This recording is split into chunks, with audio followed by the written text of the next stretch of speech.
So with that being said, that is the 8 different anime that I've watched so far, kind of going from the top here to list it out. I watched Tomodachi Game, Kaguya-sama Love is War, Spy X Family, Shikimori's Not Just a Cutie, Komi Can't Communicate, Rising of the Shield Hero Season 2, Love All Play, and Ao Ashi.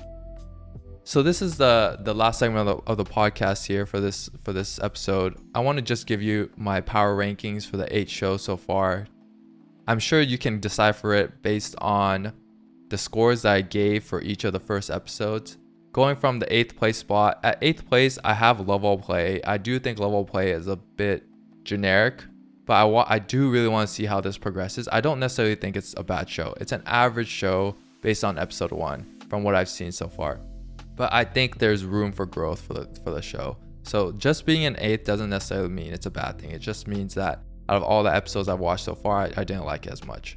At number 7, I have Tomodachi Game. Tomodachi Game probably could take the 8th spot. It's a toss-up between Love All Play and Tomodachi Game because Tomodachi Game, like I said, is a more indie anime. It's not as high in production as the other ones that I watched so far. I'm not sure how the premise can progress, and the premise can go absolutely wrong because if they don't execute a psychological anime correctly, usually it flops. Usually there's just too many loose ends, a lot of holes that people can nitpick at, and it's going to be a little bit complicated. So another show I want to keep an eye out for, but can easily slide to the last spot.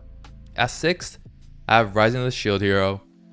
I just didn't think the first episode was all that impressive. It wasn't something that I was looking forward, or it wasn't something that made me look forward to the next episode. It wasn't something that hyped me up for the second season after a pretty long break from the show. So I think there's room to grow, obviously, but right now it's sitting at 6 because it wasn't anything spectacular.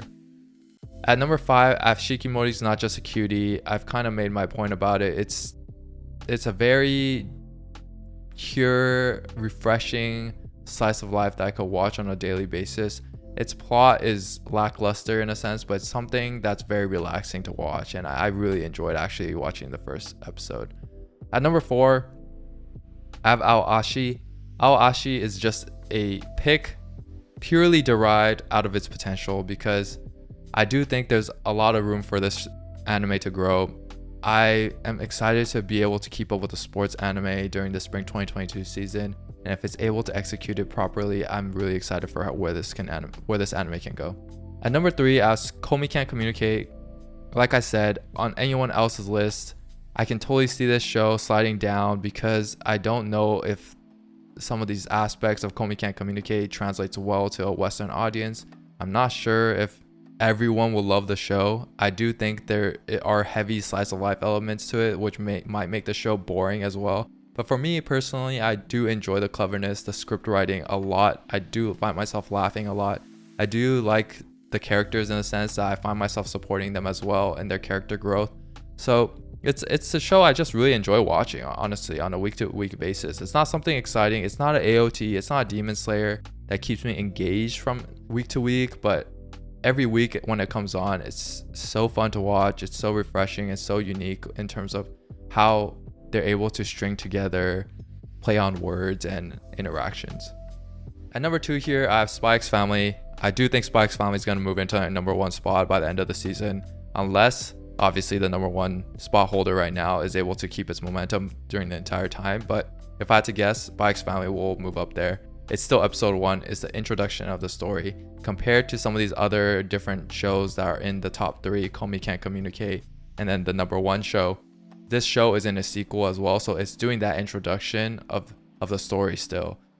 Once that introduction is completed and the plot ramps up and the relationships are built, this show's just going to take off.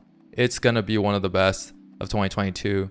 It's getting a 25 episode run from spring 2022 and fall 2022 combined. So I really think Spy X Family is just going to take off soon enough.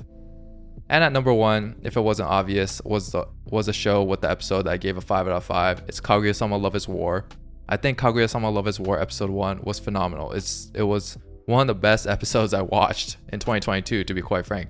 Funniest episode that I saw so far in this current season in all of 2022. I really hope Kaguya-sama is able to keep that momentum. I'm really excited to see this back and forth of Kaguya-sama versus Spy X Family, because both are so good right now. And it's just going to make anime that much better in spring 2022. Having both shows, having the rest of the pack of the remaining 6 shows, it's just going to be an exciting season. So in the end, Kaguya-sama is the queen so far and is holding the number 1 spot. But as the season progresses, we'll update the list and we'll also see how things move. Some shows might drop down, but some might creep its way up. So it'll be interesting to keep an eye out for. And I'll try to give you guys updates on the power rankings on a week-to-week basis for spring 2022. With that being said, thank you guys for listening to this podcast. I know it was just me the entire time and talking, so hopefully you guys don't fall asleep or get bored. Or maybe if you listen to our podcast to help yourself sleep, then hopefully you were able to fall asleep. If you like this podcast, if you have any comments on spring 2022 anime, if you have any suggestions for things you want to hear me or Pat talk about, make sure to leave comments in our YouTube. Make sure to leave comments on our website. We really like interacting with our fans or interacting with our listeners.